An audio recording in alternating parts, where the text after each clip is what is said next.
राहणार निलेश बुजुर्ग. माझी शेती हे मोगाव मोगाव इथं असून या मोगावमध्ये त्या दिवशी सुद्धा अवकाळी पाऊस आला आणि माझा धान हा कापलेला होता आणि या कापलेला धान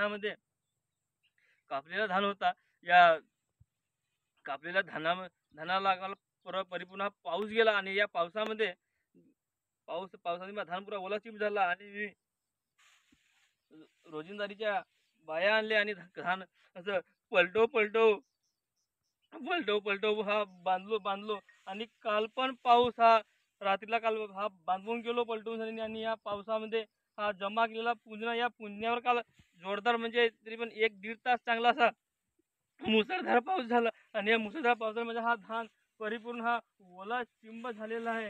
हा आणि आम्ही या तलाठी साहेबांना खिल्लारे साहेबांना आम्ही कॉल केला पण ते आमच्या कॉल उचलण्यात असमर्थ दाखवत आहे. तरी पण मी शासनाची विनंती करतो की तरी शासनाने त्वरित येऊन मोका चौकशी करून आम्हा शेतकऱ्याचे पुंजण्याचे आणि कापलेल्या धानाचे त्वरित पंचनामे करावे अशी मी शासनाला विनंती करतो.